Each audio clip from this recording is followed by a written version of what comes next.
Welcome to Amplifyre's interview series. My name is Christian, and joining me today is the co-founder and CTO at KeenEthics, Alexi. Alexi, welcome to the series, my friend. How are you today?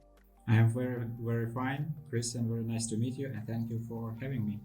Absolutely. And, we got a pretty interesting topic today, so let's just jump right in, as we'll be discussing key factors that contribute to the success of a development project. So maybe to start us off, right at the get-go, what are some factors that can influence pricing, and how does the company ensure it provides accurate and transparent and fair quotes to its clients? That's a very good question. And this is actually where we usually first face the client. So someone comes and says, oh, how much would it cost to do, let's say, an internet shop, e-commerce or something? And then I would explain it as kind of a ladder. So we can estimate accurately next step, but if we jump in a step, then our accuracy goes dramatically down. So if you just have an idea of what you want to do, then it is not easy to estimate the development itself. Maybe we can estimate like discovery phase or something like that. Maybe we can settle this idea, see who are clients, what problem are you solving, things like that. And the next step could be maybe designs, maybe before that wireframes. And then after that, it is quite easy to estimate actually development.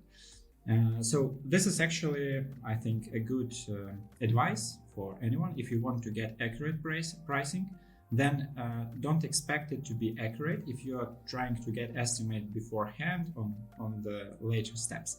Otherwise, it is possible to get those estimates. But as you know, like 100 accurate estimate can be done after the project is done.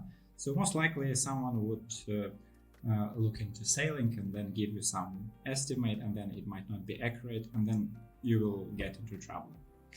And then the other thing could be scope cutting. So if you want MVP and you're a startup that wants to try an idea, then the more items you put on the list, the more difficult it is to estimate them, because they are all not just adding one thing, but also adding the relations between this thing and the other things. And then the accuracy also goes down. And so if you want to go fixed price with someone, then they will put a lot of risks on top of that. And then you might end with very high price, which is not something that you expect. Yeah, the pricing, especially today, as there is, so much, I guess you can say, concern about, financials and things like this. Yes. You need to be very clear on, that kind of pricing. So I can see that's a huge factor, for the success of a development project, as our intro was. Maybe we can talk about on the other side of it. Maybe you can share some examples of early warning signs or markers that indicate a development project may be headed in the wrong direction. Yeah, sure. So one of the early signs could be that you don't know what's going on the project. So let's say something started, or maybe you didn't know when something started. So in a week you get a notice, oh, by the way, we are developing something for a week. So this is an early bad sign that the plan is not okay, the communication is not okay, and so most likely something is aiming not the direction you expect. So this is first early sign. The other thing could be that what you are discussing is not fixed anywhere. So let's say we discuss something, we need to do an e-commerce, we want to start with designs maybe, and then we want to start on Monday, and then there will be one designer, and then there is no follow-up on that. And then in a week, you know that there were two designers, or designers started not on Monday, but on Wednesday, and then you don't have anything to refer to. So we discussed something. No, we don't remember that. Then, so this is also not okay.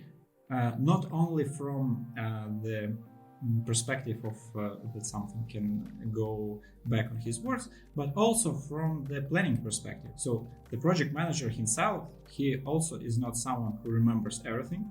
So for a good project manager, it is better to rely on the pencil and write things down so that he can go back and check what we discussed. Are we okay on the plans and things like that. One more thing that I have on my mind, that maybe things go out of the plan too fast.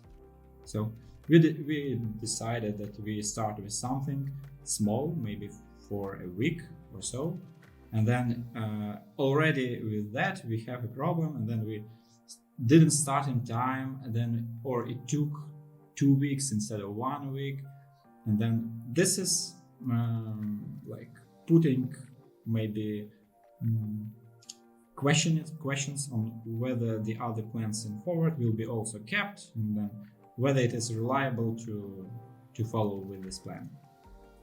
So these are like elements. Of course, there are a lot of marks. Of course, this is software development is about communication, and you can think of a lot of maybe smaller things in this communication. Someone can see maybe some signs of issues in how a developer puts even his estimate. So he might say this will be done by Friday 1800, or he might say I'll try to do it by Friday. So actually these are two different sentences. So what does it mean? It means he's not quite ready to take this responsibility that by 1800 it will be delivered. So of course there are a lot of these things, but I think this is more of experience, and then if you do development for some time you will also get into this. But these three could be like outlined as maybe most recent goals. And then you mentioned something, communication. I think communication is key, especially on these kinds of projects. So maybe we can talk a little bit about that. So what are some critical elements that you believe are essential to emphasize during the first few weeks of the development project to ensure success? And how should development companies establish clear goals, as I mentioned, effective communication, and a strong foundation for projects to maximize efficiency, but still be able to deliver high quality results? This is actually, I think, the key question. So first thing I would actually emphasize is that you should feel that the other party is trying to understand your business and trying to understand issues you're trying to solve. So this is not that obvious, because actually, of course, we try to discuss the terms and then we try to follow the terms. But there is a small difference. It's actually a large difference, but it might not be felt as a large difference at the beginning. So one thing is that, let's say we agreed on some estimate, and then we take our part, you take your part, you have to pay for this, and we are not okay to change anything. So because we committed to these terms. So this is one way, and this usually brings to the situation that if you are very proficient in the negotiations and at the beginning you've settled everything okay, then everything will be fine. But if you have mistaken, and it is possible for you to mistake, because not everyone is proficient in software development, not everyone makes it like 10th or 50th startup. Usually it's like first, maybe second startup. So it is easy to make mistakes here, and then you might fall into a situation when there is someone who is very experienced software developer who knows how to set terms which are okay for them, and you on the other side who have mistaken somewhere, and then you can't go back on those words. So this is an attitude. You should expect the software developer to put questions that allows himself to understand what you are going to solve. Is there anything how this can be done better? Sometimes there are better solutions. Sometimes it is better to assign smaller team than larger team. Sometimes it is better to try smaller scope than develop everything during 2 years, and then market situation changes and you have another year to develop to adopt. So these are all things that you would expect the software vendor to advise you. And to advise them, he has to know about them. So this is about communication. And the other two things I would say are clear plan. So once we've discussed, okay, we know what we want to do. So what I mean by clear plan is something written down, maybe a follow-up or something. Okay, we will do this and that, and if you want, if I don't know, your wife or your friend will ask you, oh, how's your startup going? What's going on this week? It should be easy for you without calling anyone to answer this by maybe an email, maybe some report that was sent to you by something without, which is critical, without talking to anyone. So this is clear plan. And then the reporting. What happened like last week? Also, of course, usually everyone has Scrum methodologies, Agile, you have demos, and then on those sprint reviews, you can see what happened. But usually it is good to fix afterwards. So what was done, what we planned, so that then not being on a meeting, but I don't know, when you have time, you can go back on those decisions, check them, analyze, and then maybe see the larger picture and then see whether you're moving in the right direction. So this would be three that I would emphasize critical. And I think three really important ones. And I have one more question for you. And it's again about the communication, but it is if people are interested in communicating with you and finding out more about KeenEthics, where can they go? Of course, we have our website, KeenEthics.com.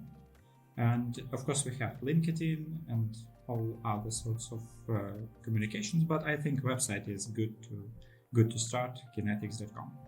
Brilliant. So go check out KeenEthics, and I got to say, Alexei, it's been interesting, and it's really good to hear this process and how important it is just to start with the communication, having the data. So really interesting stuff, and I appreciate you taking the time and joining us today on this interview. Thank you for interesting questions to think of. Hope this will be useful to someone.